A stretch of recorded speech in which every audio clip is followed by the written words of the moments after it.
فلا يتكلم أحد بموت رسول الله إلا ضربته.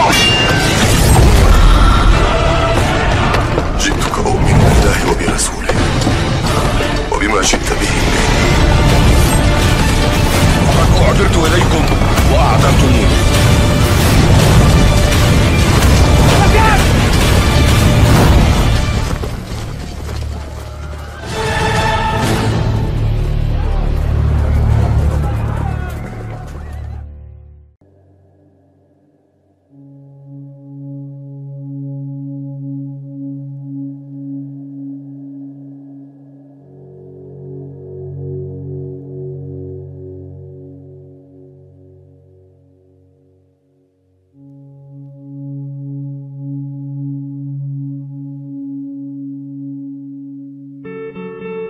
Di suatu sore yang tenang di kota Madinah, Rasulullah duduk bersama para sahabatnya yang setia.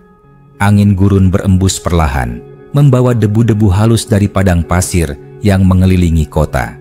Langit mulai merona jingga, menandakan hari menjelang malam. Di tengah suasana damai itu, Rasulullah mulai berbicara. Suaranya lembut namun penuh wibawa, menggambarkan suatu peristiwa besar yang akan terjadi di masa depan, tentang fitnah terbesar yang akan menimpa umat manusia, dan tentang peranan kelompok Yahudi dari Isfahan di akhir zaman. Para sahabat seperti Umar bin Khattab, Ali bin Abi Thalib, Abu Hurairah, dan lainnya mendengarkan dengan penuh perhatian. Mereka tahu bahwa setiap kata dari Rasulullah adalah kebenaran dan petunjuk bagi keselamatan dunia dan akhirat. Rasulullah bersabda bahwa di akhir zaman akan muncul seorang pendusta besar, seorang penyesat yang luar biasa, yang akan mengaku sebagai Tuhan. Dialah Dajjal. Fitnah yang dibawa olehnya begitu besar hingga mengguncang keimanan banyak orang. Rasulullah melanjutkan dengan menggambarkan bahwa Dajjal akan muncul dari arah timur, lebih tepatnya dari wilayah Khurasan, dan akan diikuti oleh 70.000 orang Yahudi dari Isfahan, yang semuanya mengenakan jubah panjang berwarna hijau. Bayangan itu menggetarkan hati para sahabat. Isfahan adalah kota besar yang berada di wilayah Persia, sekarang Iran, dan dikenal sebagai pusat peradaban dan ilmu pada masa itu.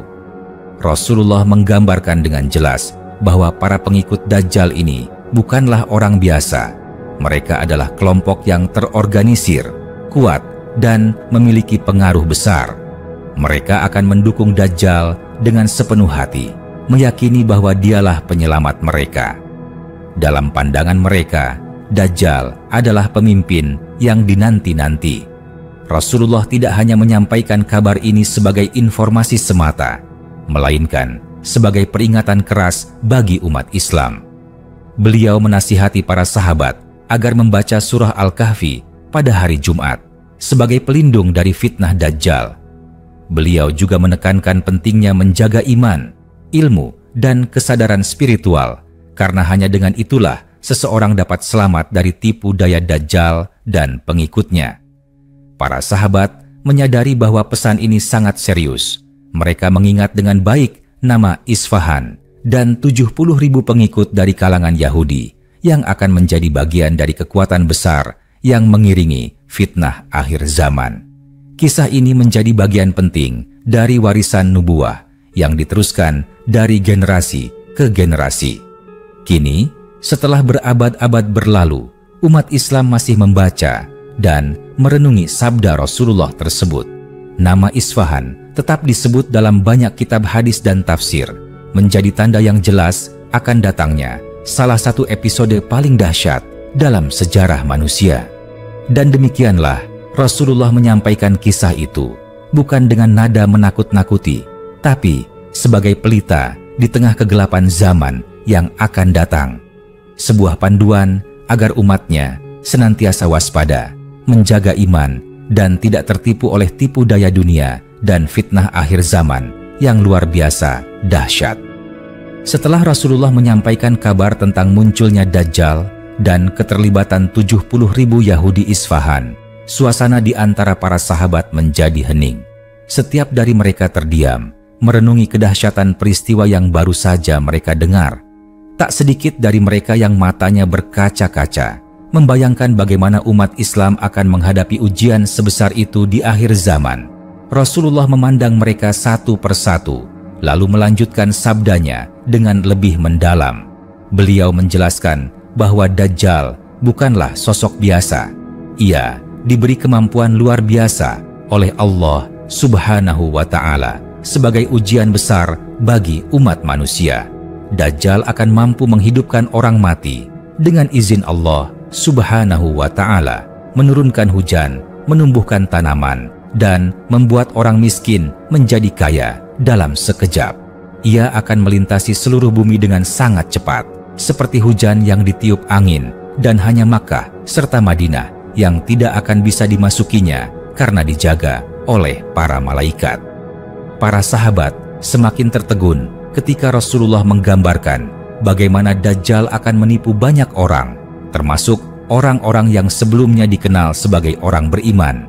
Mereka akan tertipu karena melihat keajaiban-keajaiban yang dilakukan Dajjal, padahal itu hanyalah tipu daya. Di saat itulah, para pengikutnya, termasuk kaum Yahudi dari Isfahan, akan mengangkatnya sebagai pemimpin sejati, bahkan sebagian menyembahnya. Rasulullah kemudian memberi penjelasan lebih lanjut bahwa para pengikut Yahudi ini bukan sekadar ikut-ikutan, tapi mereka adalah bagian dari jaringan besar yang menyiapkan jalan bagi kedatangan Dajjal. Mereka menyebarkan kerusakan, mengacaukan tatanan dunia, dan menanamkan paham-paham yang bertentangan dengan akidah tauhid. Inilah kenapa Rasulullah begitu menekankan kepada umatnya untuk memiliki ilmu, membaca surah Al-Kahfi, dan membentengi diri dengan zikir serta doa.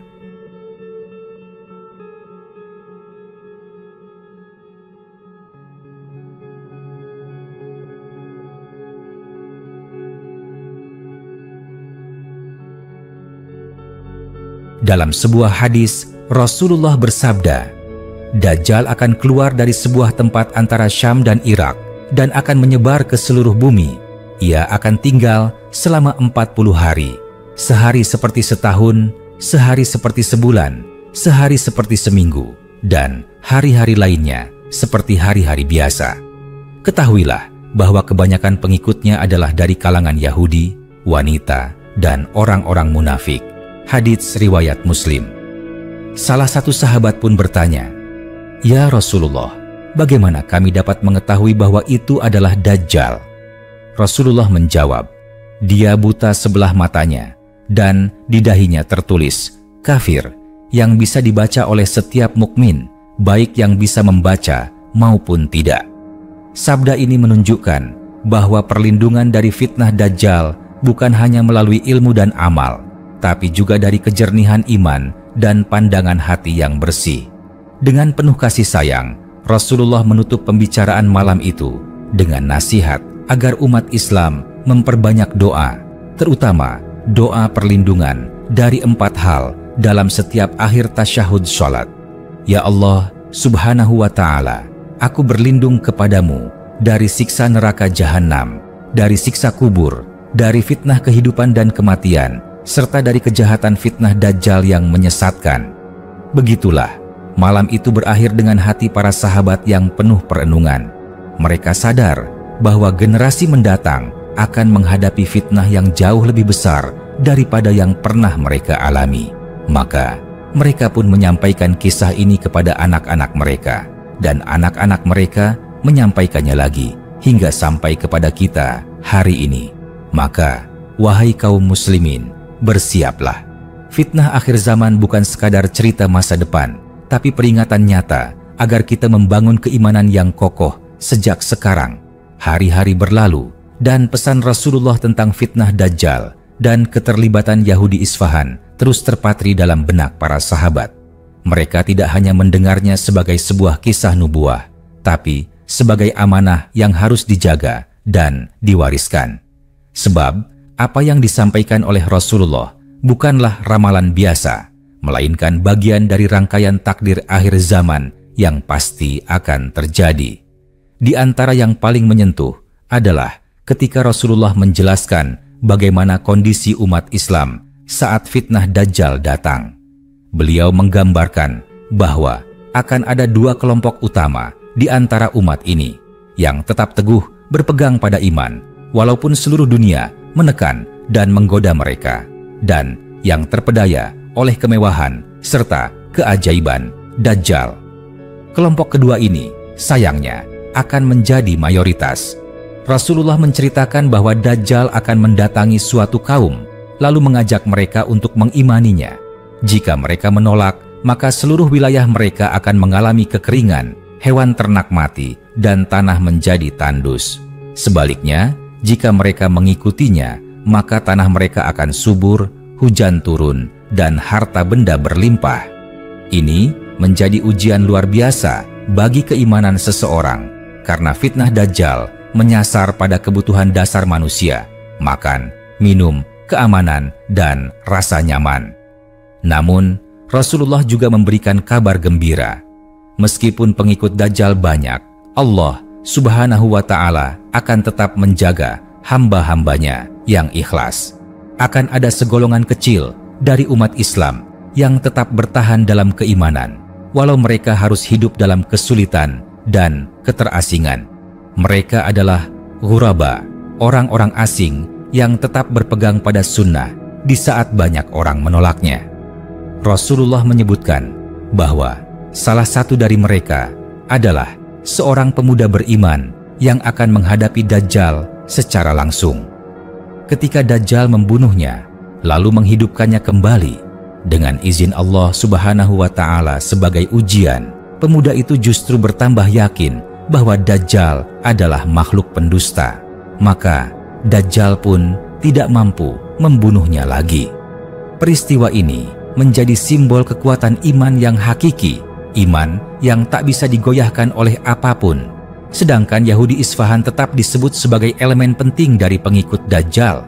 Mereka dikenal sebagai kaum yang memiliki keahlian dalam siasat, ekonomi, serta pengaruh dalam berbagai sistem dunia. Keberadaan mereka dalam barisan Dajjal menunjukkan bahwa fitnah akhir zaman bukan hanya fisik, tapi juga sistemik, merusak tatanan pemikiran, politik, dan nilai-nilai manusia. Rasulullah menutup penjelasannya dengan mengingatkan umatnya agar selalu memperbanyak amalan pelindung. Selain membaca surah Al-Kahfi, beliau menyarankan untuk menjaga salat, memperbanyak sedekah, menuntut ilmu agama yang benar, dan senantiasa berjamaah dalam kebaikan. Beliau memperingatkan agar umat Islam tidak larut dalam materialisme, tidak mengikuti hawa nafsu, dan menjauh dari kebodohan, karena semua itu adalah pintu-pintu yang akan dimanfaatkan oleh Dajjal dan para pengikutnya. Pesan ini bukan hanya untuk masa depan, tapi untuk setiap masa. Sebab benih-benih fitnah sudah tampak dan hanya menunggu waktu untuk menjadi badai besar.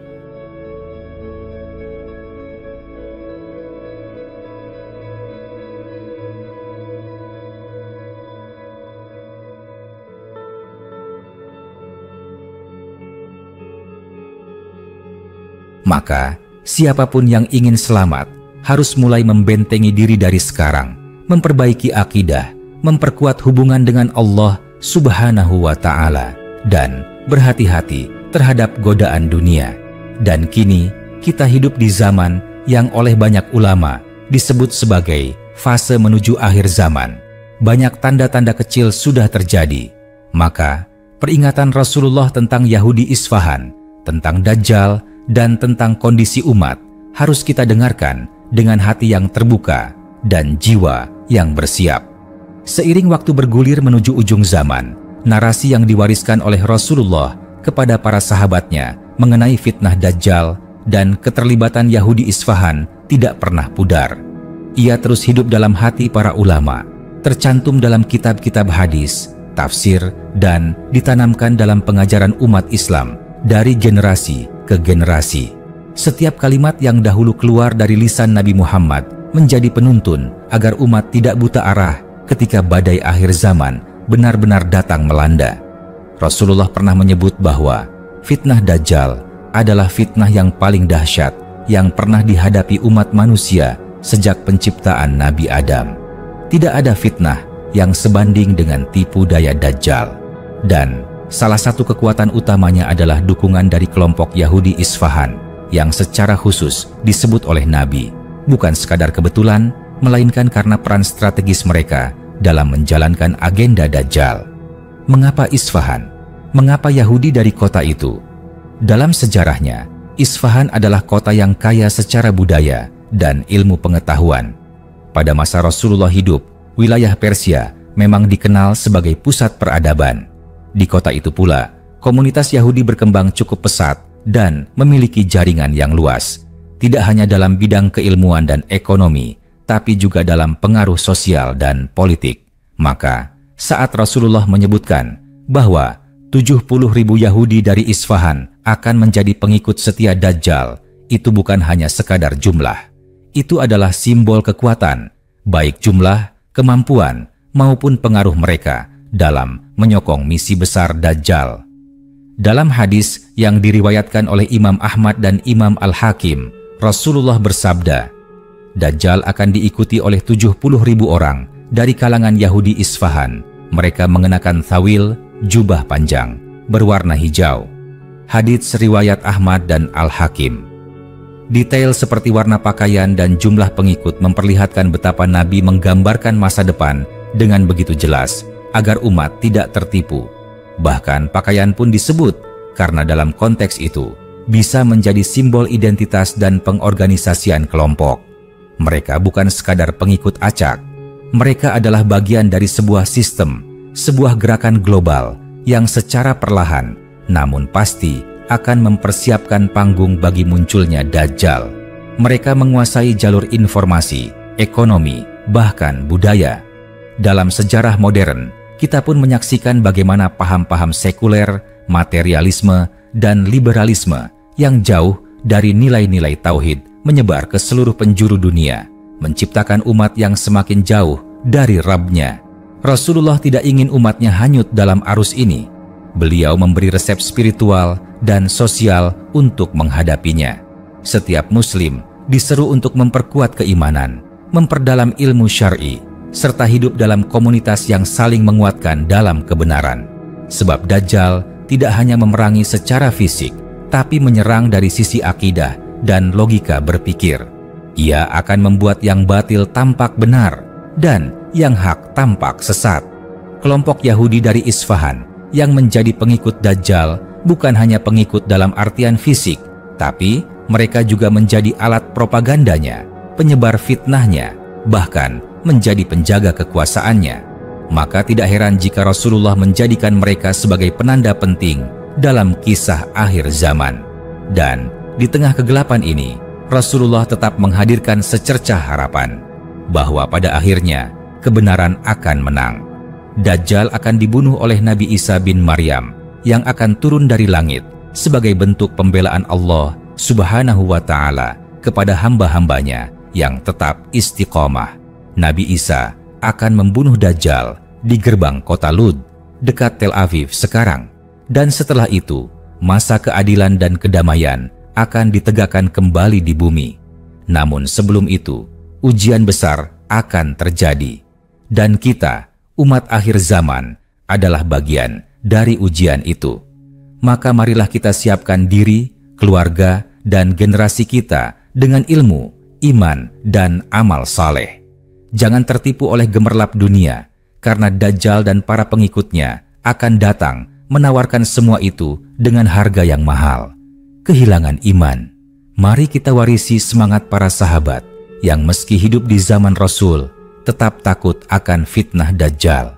Sebab mereka tahu seberapapun kuatnya seseorang, jika tanpa penjagaan Allah Subhanahu wa Ta'ala, tak ada yang bisa selamat dari tipu dayanya.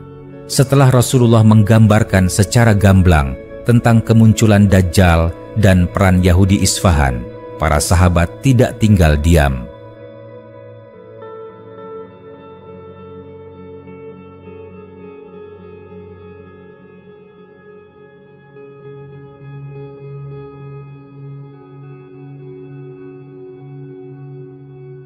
Mereka menyadari bahwa ilmu ini bukan sekadar untuk diketahui, tetapi untuk diamalkan dan diwariskan.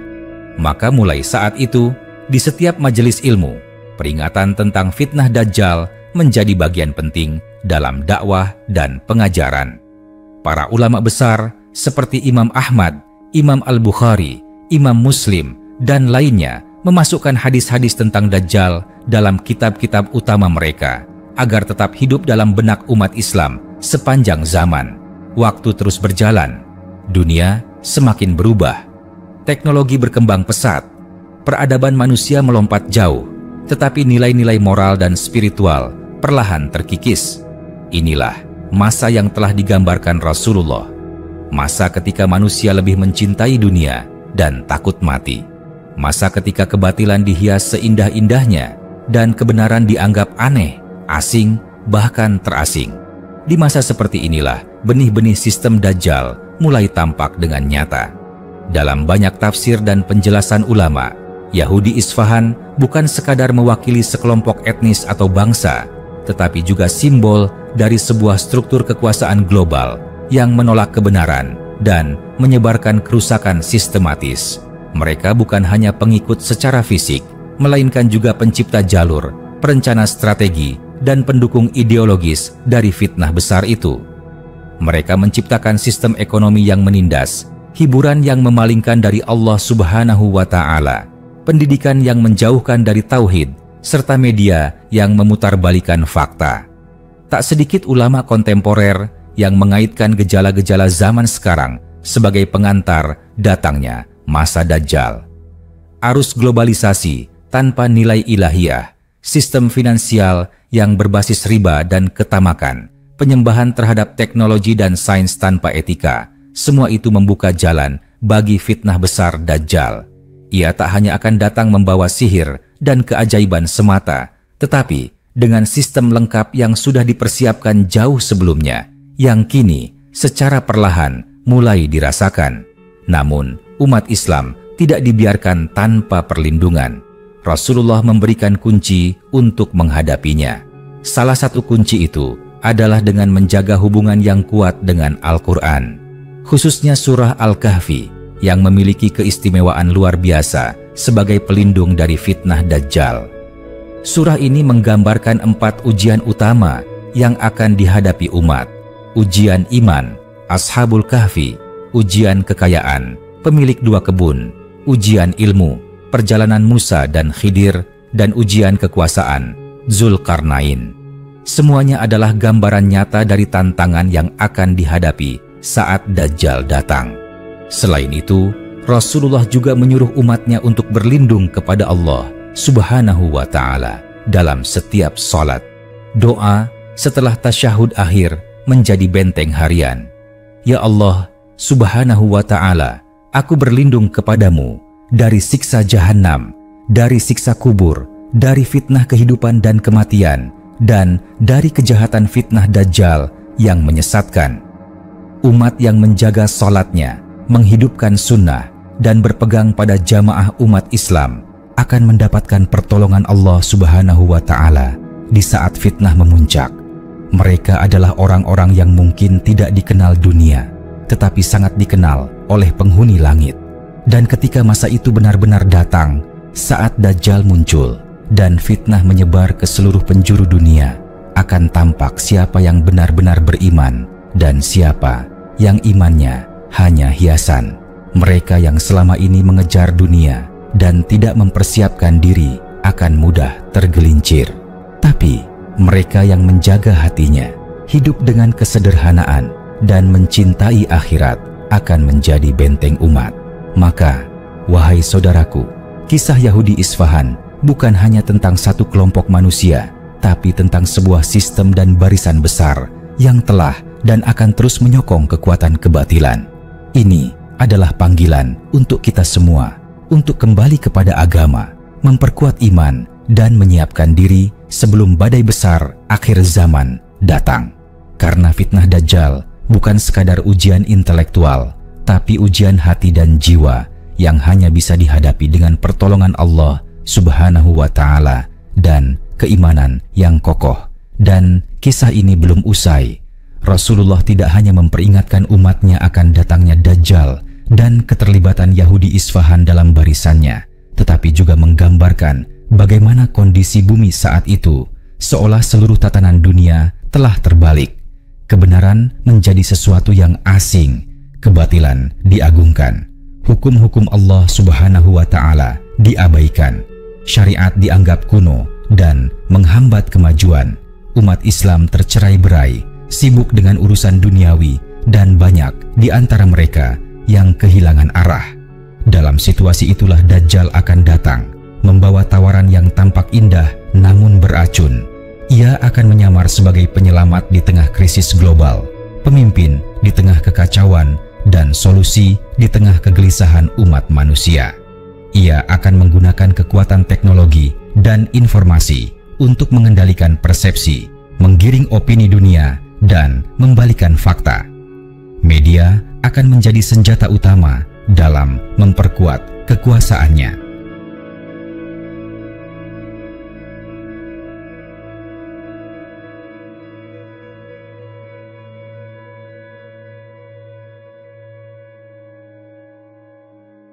Dan Yahudi Isfahan yang disebut Nabi Muhammad akan menjadi pion penting dalam sistem besar ini, menyusun strategi, mengendalikan narasi, dan melayani proyek kebatilan sang pendusta besar.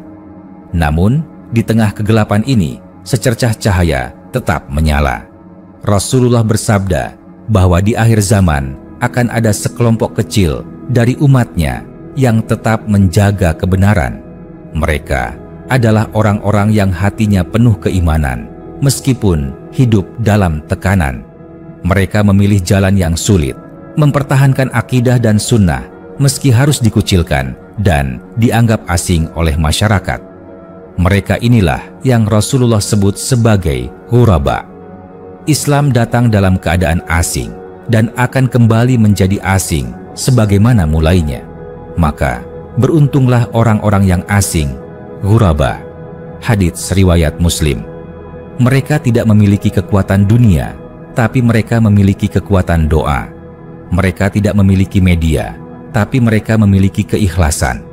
Mereka tidak memiliki kekuasaan, tapi mereka memiliki Allah Subhanahu wa Ta'ala. Dan inilah kekuatan sejati yang tak bisa ditandingi oleh sistem apapun di dunia. Para pemuda, kaum wanita, para ulama yang jujur, dan orang-orang beriman dari seluruh pelosok bumi akan bangkit menyadari bahwa mereka hidup di masa yang dijanjikan. Mereka mulai mempersiapkan diri dengan ilmu yang benar, meninggalkan dunia yang penuh tipu daya, dan menempuh jalan hijrah spiritual untuk mencari keselamatan. Mereka menjadikan Al-Quran sebagai panduan utama, menjauhi fitnah media, dan kembali kepada masjid, kepada jamaah, kepada ulama yang lurus, dan kepada doa di malam-malam yang sunyi. Dan akhirnya, di saat fitnah Dajjal mencapai puncaknya, Allah Subhanahu wa Ta'ala mengutus Nabi Isa dari langit. Beliau turun di Menara Putih di Damaskus, mengenakan pakaian berwarna putih kekuningan, dengan tangan bertumpu pada sayap dua malaikat. Nabi Isa akan mengejar Dajjal hingga ke gerbang kota Lud dan membunuhnya dengan sekali tiupan napas yang membawa kebenaran. Saat itu, seluruh tipu daya Dajjal runtuh.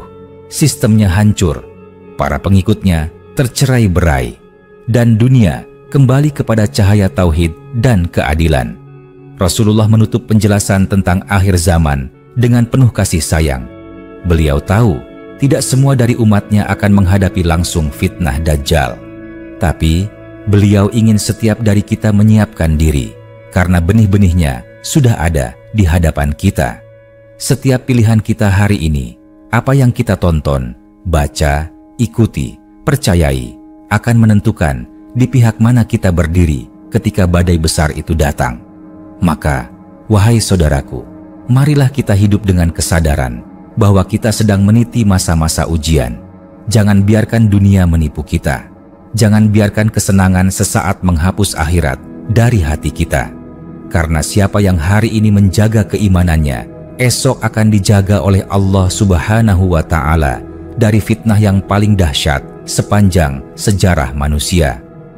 Setelah menggambarkan kemenangan Nabi Isa atas Dajjal, Rasulullah melanjutkan penjelasan mengenai kondisi dunia pasca berakhirnya fitnah terbesar itu. Beliau menggambarkan sebuah masa yang penuh kedamaian, keadilan, dan keberkahan. Umat manusia setelah melalui badai dahsyat akan merasakan ketenangan yang belum pernah dirasakan sebelumnya sejak turunnya Adam ke bumi. Semua ini adalah balasan dari Allah Subhanahu wa Ta'ala kepada hamba-hambanya yang sabar, yang menjaga iman di masa-masa tergelap. Setelah Dajjal dibinasakan dan sistem kebatilannya dihancurkan, Nabi Isa akan memimpin dunia dengan keadilan sebagai penerus syariat Rasulullah. Beliau bukan membawa agama baru, melainkan menjalankan Islam dengan sempurna, sesuai yang diajarkan oleh Nabi terakhir, Muhammad. Di masa itulah, salib akan dihancurkan, babi dibunuh, dan tidak ada lagi agama kecuali Islam. Orang-orang dari berbagai penjuru akan masuk Islam dengan sukarela, bukan karena paksaan, melainkan karena kebenaran Islam begitu nyata dan tak terbantahkan. Bahkan, binatang buas akan hidup berdampingan dengan manusia. Anak-anak akan bermain dengan ular dan singa tanpa rasa takut. Bumi akan mengeluarkan berkahnya. 1 biji gandum akan mencukupi 1 keluarga, dan seekor sapi akan menghasilkan susu yang cukup untuk seluruh desa. Hujan akan turun dengan teratur, bumi akan hijau kembali, dan tidak ada lagi permusuhan serta kezaliman. Nabi Isa akan hidup selama beberapa waktu di muka bumi.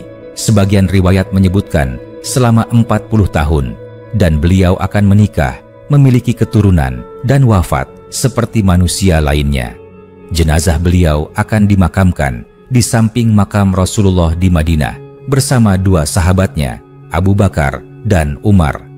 Inilah bentuk penyempurnaan dan peneguhan bahwa beliau adalah hamba Allah Subhanahu wa Ta'ala dan Rasul-Nya, bukan Tuhan seperti yang diyakini sebagian umat sebelumnya. Namun, sebelum masa ini datang, kita masih berada dalam tahapan-tahapan akhir zaman yang penuh fitnah.